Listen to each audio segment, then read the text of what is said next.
मोदी की स्विट्जरलैंड यात्रा के बाद राष्ट्रपति के साथ एनएसजी और काले धन पर चर्चा। बोले दुनिया में भारत की छवि बनी बेहतर, आर्थिक मोर्चे पर आगे बढ़ने का दावा।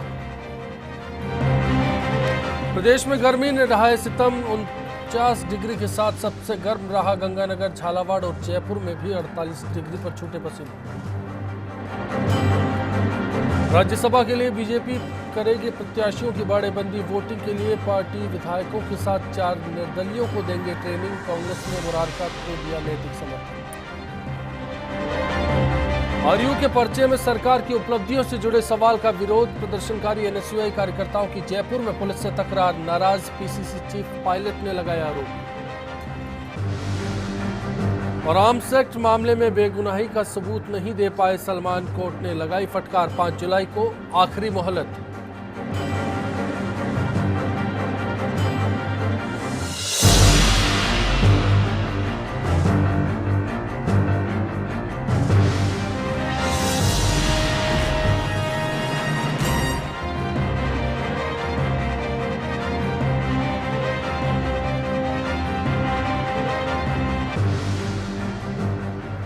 नमस्कार, मैं अश्विनी। क्या आप जानते हैं कि भारत की जीडीपी का 1/3 हिस्सा नगद पर चला जाता है। एक साल में 62 लाख करोड़ से ज्यादा की रकम का नगद लेन देन होता है और इसे काले धन की जड़ समझा जाता है। वॉशिंगटन के think tank global financial integrity यानी जीएफआई का अनुमान है कि 1948 से 2008 के बीच भारतीयों ने विदेशी खातों में 46,200 करोड़ डॉलर की काली कमाई जमा की। जीपीएफ के इसी आंकड़े की अगर बात की जाए तो दिसंबर 2013 में ये रिपोर्ट आई, जिसकी लिस्ट में ब्लैक मनी का लेन देन करने वाले मुल्कों में भारत का 5वां मुकाम था। और इसी लिस्ट के आधार पर प्रधानमंत्री नरेंद्र मोदी ने 2014 के आम चुनाव की जनसभाओं में काले धन को मुद्दा बनाया। आज जब पीएम मोदी 5 देशों के सफर में तीसरे पड़ाव के तहत कतर से स्विट्जरलैंड पहुंचे तो काले धन को लेकर भारत की उम्मीदें परवान पर पहुंच गई। जाहिर है कि कतर में मोदी ने मिठाई के किस्से में भ्रष्टाचार के हालात को बयान किया था। काले धन के मुद्दे पर भारत दोहरा कर परिहार समझौता यानी कि डीटीएए के तहत स्विट्जरलैंड की सरकार के साथ संपर्क में है। पर काले धन पर तस्वीर साफ कब होगी, जानेंगे आज बिग फाइट लाइव के दौरान।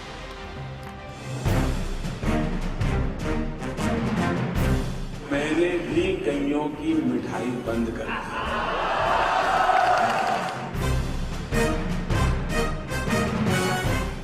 मुझे भी तो थोड़ी तकलीफ पड़ेगी, लेकिन इस तकलीफ को झेलने की मुझे ताकत मिलती है आप सबके आशीर्वाद से।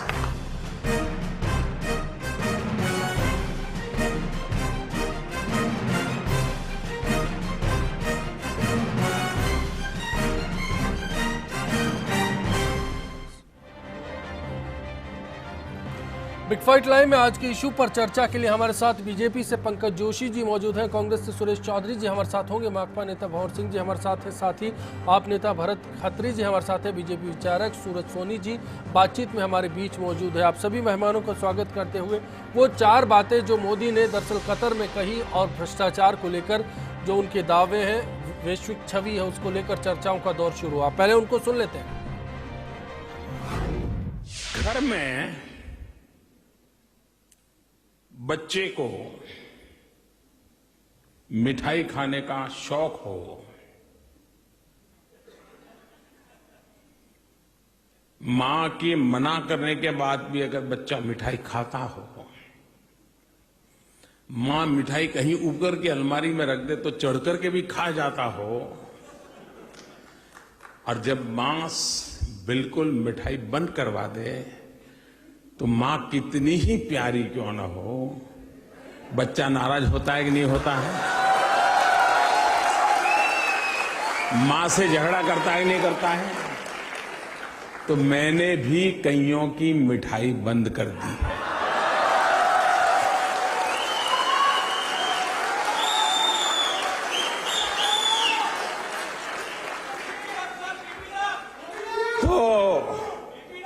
मुझे भी तो थोड़ी तकलीफ पड़ेगी, लेकिन इस तकलीफ को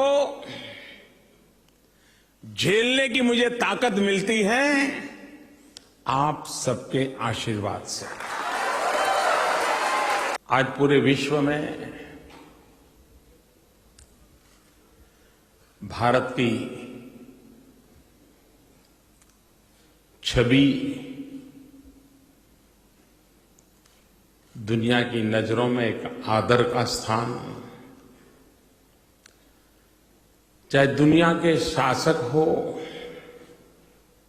या दुनिया का समाज हो, हर किसी का भारत के प्रति आकर्षण बढ़ा है, भारत के प्रति जिज्ञासा बढ़ी है।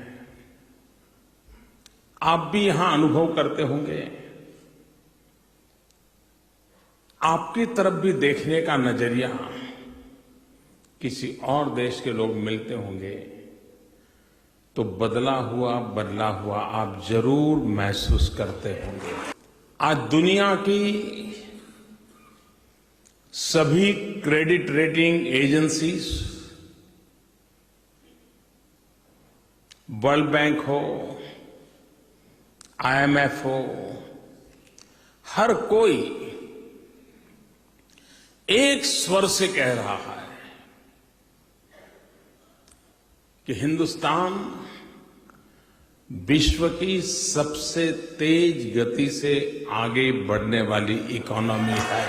अभी पिछले वर्ष के लास्ट तिहाई का जो जीडीपी के आंक आए, वो कह रहे हैं कि लास्ट तिहाई का ग्रोथ 7.9% था।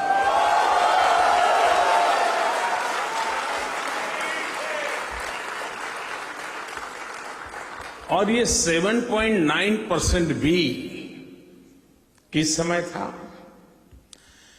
जबकि देश 2 अकाल के कारण परेशान है। 2 साल से बारिश कम हुई है, सूखा है, और आप तो यहां पर हिंदुस्तान की चैनल ही देखते हैं, तो आपको मालूम है क्या क्या आता है। नरेंद्र मोदी के इन दावों के बाद एक सवाल तो उठता है कि क्या मोदी राज में भ्रष्टाचार पर अंकुश लगा है। firstindianews.com हमारी वेबसाइट है, इस पर आप अपनी राय हम तक पहुंचा सकते हैं या फिर फेसबुक और ट्विटर पर यह बता सकते हैं कि इस सवाल पर आप क्या राय रखते हैं। नरेंद्र मोदी को सुनने के बाद पंकज जी, आपका रुख करता हुआ जानना चाहता हूं कि इसमें अगला कदम, क्योंकि स्विस बैंक के साथ बातचीत का दौर जारी है। स्विट्जरलैंड के प्रधानमंत्री ने, मोदी जी ने कहा है कि भरोसा दिलाया है कि काला धन पर बात करेंगे। क्या इस बातचीत के दौर को हम अंजाम तक पहुंचने की उम्मीद कर सकते हैं? देखिए, बिल्कुल अश्विनी जी, आज बहुत जो है देश के लिए बड़ा गौरवशाली दिन है कि आज जो है स्विट्जरलैंड ने खुद इसने कहा कि हम एनएसजी के ऊपर जो है अपनी सहमति व्यक्त की है।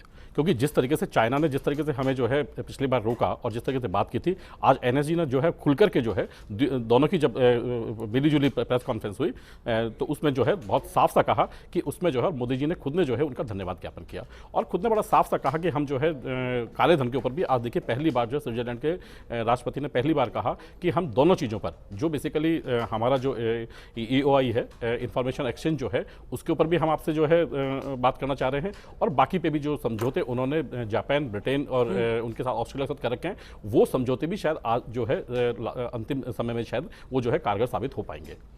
उम्मीद की जा सकती है कि काला धन आएगा।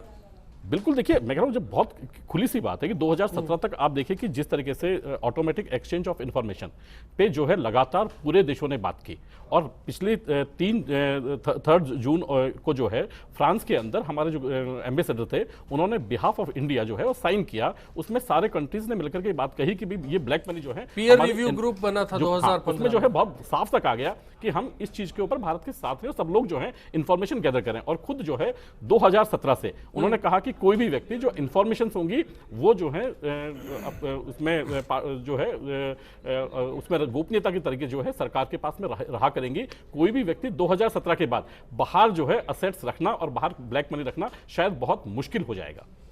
सुरेश जी, आपसे भी जानना चाहता हूं कि 2012 में यूपी राज्य में एक श्वेत पत्र जारी हुआ था जिसके तहत काला धन पर बातचीत की गई थी। आपको लगता है कि मोदी राज में उस पर काम बढ़ा है आगे? देखो मोदी जी ने, अश्विनी जी मैं कहना चाहूँगा, जब सत्ता में आए, देश की जनता के सामने चुनाव के टाइम पे गए, उन्होंने जो जनता के सामने वादे किए, उन वादों में एक बहुत बड़ा वादा यह था कि मैं देश में विदेशों से काला धन लाऊंगा, हर व्यक्ति के जेब में 15 लाख रुपए डालूंगा, उसमें 2 साल कुछ दिन हो गए अभी सरकार को। 2 साल में जितनी विदेश यात्राएं मोदी जी की हुई हैं, क्योंकि उनके पास एड्रेस तो था काले धन का, तभी तो उन्होंने बताया इतना काला धन और प्रति व्यक्ति 15 लाख हिस्से में आएंगे। इसलिए बाबा रामदेव के उस चौकड़ी के साथ मिलकर उनको सारा आइडिया था। तो जितनी बार विदेश यात्राओं में गए, जितनी बार भारत का प्लेन लेके गए, उस प्लेन में अगर वो काला धन भर के ले आते तो काफी काला धन इंडिया में आ जाता। जहां बात विदेशों में करते हैं, काले धन की बात करते हैं, भारत की तमाम गवर्नमेंटों ने काले धन की, चाहे वो कांग्रेस की गवर्नमेंट रही है, खूब कोशिश की है कि काला धन सफेद धन में कन्वर्ट हो। उसके लिए योजनाएं बनी है, देश का पैसा विदेशों में नहीं जाए, इसके लिए विदेशों में बहुत बात की है। लेकिन जो बढ़ा चढ़ा के मोदी जी ने चुनाव वादा किया, उसको इन्होंने जुमला बना दिया।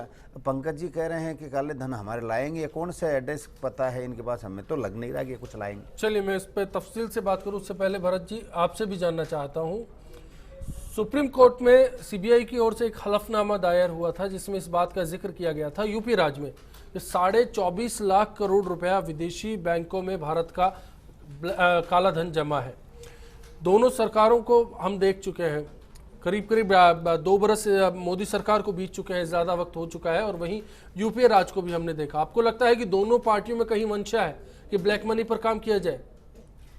देखिए ऐसा है कि जहाँ तक ब्लैक मनी का सवाल है, दोनों ही सरकारें, चाहे वो भाजपा की हो चाहे वो कांग्रेस की हो, यहाँ पे इच्छा शक्ति की कमी हमें दिखाई देती है। चाहे वो मोदी जी ने चुनावी दावे बड़े अच्छे किए, जैसा सुरेश जी ने बताया कि 15-15 लाख एक आदमी के आ जाएंगे, लेकिन अगर अब मैं देखिए, मैं एक एबिट कैपिटल की एक रिसर्च आज पढ़ रहा था, अर्जेंटीना की जितनी अर्थव्यवस्था है उतना काला धन हमारे देश में है। आप विदेश में तो बाद में जाइए, पहले हमारे देश में जो काला धन है उसके ऊपर आज तक ना कांग्रेस ने कोई एक्शन लिया है ना भाजपा ने कोई एक्शन लिया है, और यही काला धन फिर आगे जाके विदेशों में चला जाता है। तो नीयत की साफ कमी एक सवाल है, बीच में इंटरप्ट करना चाह रहा हूं आपको, कि क्या इस मामले में मोदी ने कुछ अंकुश लगाने वाली बात की है? क्योंकि उनका कहना है कि कैश फ्लो है उस पर हमने काफी कुछ काबू पाया है, जो कि मैंने शुरुआत में भी जिक्र किया था कि काले धन की बड़ी वजह बताई जाती है। नहीं, काबू उनके कहने में तो देखिए कथनी और करने में बहुत फर्क है, हमें दिखा नहीं, देश की जनता को नहीं दिखा। उन्होंने क्या किया वो ग्राउंड पे दिखना चाहिए, वो बहुत बड़ी बड़ी बातें उन्होंने की, लेकिन ग्राउंड पे क्या दिखा, क्या ऐसा काम किया जिससे ऐसा लगे कि उसमें फ्लो में कमी आई है। आऊँगा पंकज जी, आऊँगा मैं आपके पास में। और सिंह जी आपसे भी जानना चाहता हूँ कि इस तस्वीर का दूसरा रुख क्या देखते हैं, माकपा की नज़र में क्या है कि दरअसल काम कहाँ पर हो रहा है, या फिर जुमलों के बीच देश फंसा है?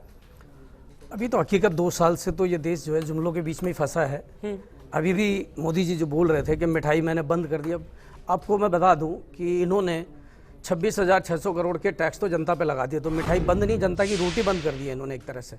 26,600 करोड़ के 2 साल में टैक्स लगा दिए, जितनी योजनाएं थी केंद्र सरकार के द्वारा पोषित उन सब का बजट कम कर दिया। उसी को वो कह रहे हैं कि मैंने 36,000 करोड़ रुपए काले धन के बचा लिए। ये जो पैसा कैश ट्रांसफर करने का था गैस का, ये तो जो उस समय मनमोहन सिंह जी के जमाने में ही चालू हो गया था, कोई नई स्कीम इन्होंने बहुत बड़ी चालू नहीं कर दी। इसमें गैस सब्सिडी छोड़ने की 400 रुपए पहले लोगों को मिलते थे सिलेंडर के सब्सिडी के रूप में, आज 80 रुपए मिल रहे हैं। तो लोगों की जेब में पैसा कम आया, तो इसलिए वो कहते हैं कि कम है, मैंने काले धन पर रोक लगा दी। काला धन भारत में ही 30 लाख करोड़ है, जैसा अभी उन्होंने बताया, एक सर्वे हुआ है वो बता रहा है कि 30 लाख करोड़ अभी भारत के चुनावों के अंदर लाखों करोड़ रुपया काले धन का इस्तेमाल हुआ है।